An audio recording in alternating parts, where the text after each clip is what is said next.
procurador del Estado, el Ministerio de Justicia, contra el presidente, expresidente del Congreso, presidente de la Comisión Permanente, Pedro Lachea, por usurpación de funciones.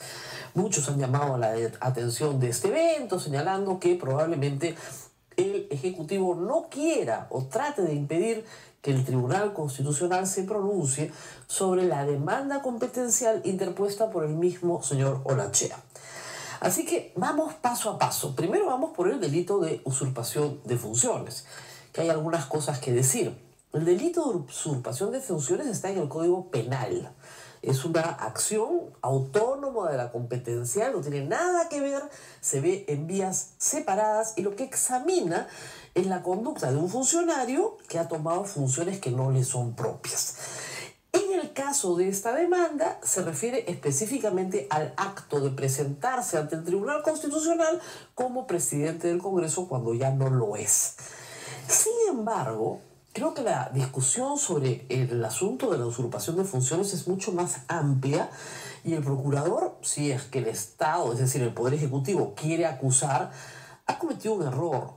Porque la usurpación de funciones no se da solo en el momento en el que el señor Olachea se atribuye un cargo que no tiene, sino que viene mucho más atrás. El día 30 de septiembre, en una ceremonia pública que vimos en Televisión Nacional, se le tomó juramento como presidenta del Perú a Mercedes Arauz. Y se lo tomó el señor Olachea. Ese juramento, como saben ustedes perfectamente, es espurio, no obedece a ningún procedimiento establecido ni en la Constitución ni en ninguna ley. En el peor de los casos, si es que el Congreso en realidad hubiera podido suspender al presidente Martín Vizcarra, lo que correspondía era una encargatura, como la que se le da a un vicepresidente cuando el presidente viaja. Es decir, el presidente está enfermo, se encarga del despacho. No se juramenta, ¿no es cierto? Ahí hay un hecho muy grave, que lo dijimos desde el primer día. A la mañana siguiente, ustedes recordarán, dijimos ojalá que haya alguien cercano a Mercedes Arauz que le explique su complicadísima situación y que renuncie lo más rápido que pueda, aunque ya finalmente no puede ser recibida su renuncia, si no lo hará el próximo Congreso, pero por lo menos formalmente presenta una carta de renuncia, porque en realidad lo que ha sucedido en ese acto, ahí sí hay usurpación de funciones. Tanto el presidente del Congreso, que no tenía por qué tomar un juramento, como de Mercedes Arauz, que no tenía por qué darlo. Y confundir a la opinión pública, generar por algunas horas un ambiente de caos e inestabilidad que felizmente no pasó a mayores. Pero que durante esas horas sí, en efecto, aparecieron portadas en los periódicos como el Perú tiene 2 presidentes, lo cual es un papelonazo a nivel internacional. Es decir, si se va a perseguir algo, creo que ese acto es mucho más significativo que cualquier otro que haya realizado el señor Olachea posteriormente. Ese acto sí corresponde a un claro ejercicio desmedido, inapropiado del poder. No le correspondía juramentar, ni ser juramentada, ni dar un juramento, menos un discurso contra el himno nacional. Lo único que faltó fue la banda, que felizmente no apareció.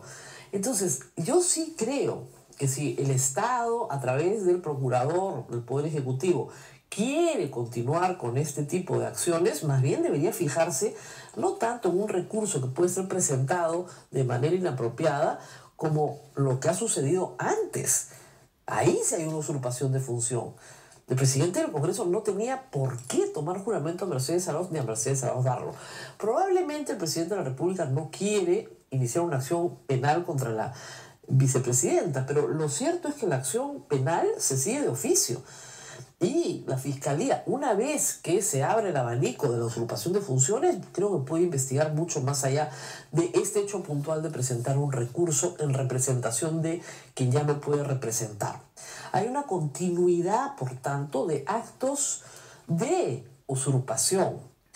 El Congreso, además, los que estuvieron presentes, tampoco son inocentes.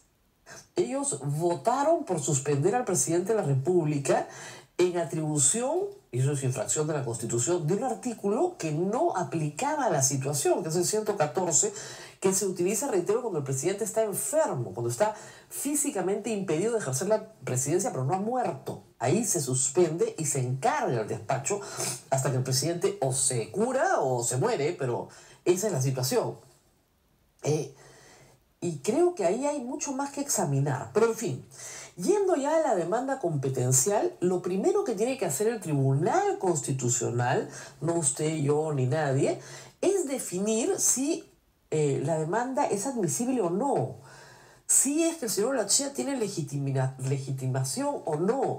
Y para eso hay dos artículos en el Código Procesal Constitucional, el 109 y el 110, referidos efectivamente a la representación y a la pretensión.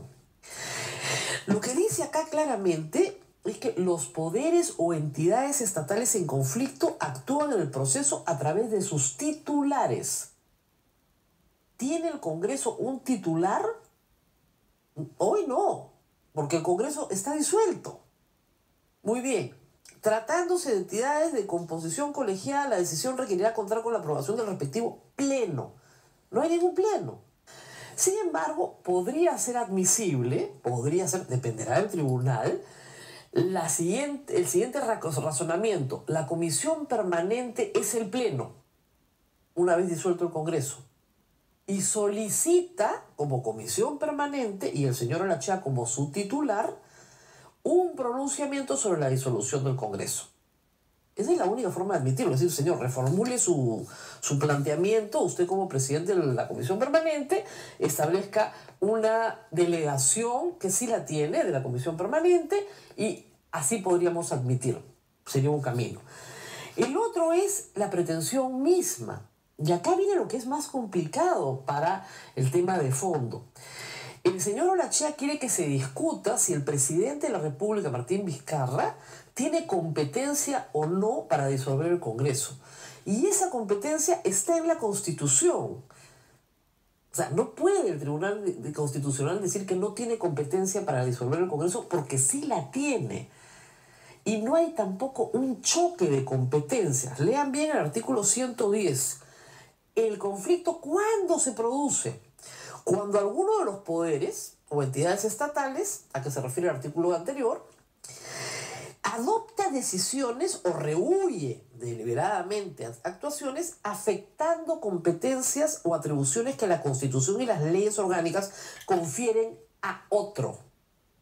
Disolver el Congreso es potestad única del presidente de la República. No ha ejercido una atribución, no ha adoptado una decisión que afecte la competencia del Congreso, porque el Congreso no tiene facultad para disolverse a sí mismo. Entonces, en el tema de fondo, siguiendo lo que dice el artículo 110, no hay forma que esto prospere. Pero hay un elemento más complicado, que es la emergencia en este proceso del Jurado Nacional de Elecciones, que es un órgano constitucionalmente autónomo, que se rige por su ley orgánica y por la Constitución, y que también es un poder del Estado, cuyo proceso ya arrancó con un plazo determinado y un cronograma para sacar adelante unas elecciones planteadas en el decreto de disolución por el propio presidente de la República, convocadas por el propio presidente de la República. Ese proceso no puede tenerlo el Tribunal Constitucional, porque el Jurado Nacional de Elecciones también es autónomo y estaría invadiendo la competencia del Jurado Nacional de Elecciones. El tribunal no puede tener un conflicto de competencia con el Jurado Nacional de Elecciones. Por lo tanto, el proceso seguiría. Si el TC declara admisible, que lo dudo, declara admisible la demanda competencial 2 y la resuelve, no la va a resolver sino hasta mucho después de que termine el proceso electoral. Y ya no puede revertirlo. Entonces creo que esto es bien fácil de entender. Revisar los artículos 109, 110 del Código Procesal Constitucional y ahí ustedes encontrarán las respuestas, que no son nada complicadas de entender, del Código Procesal Constitucional. Y luego revisen en el Código Penal el tipo de usurpación de funciones. Y ustedes juzguen si el señor Olachea, al juramentar a Mercedes Arauz, ambos no estuvieron usurpando funciones. Muy bien. Nos tenemos que despedir. Tenemos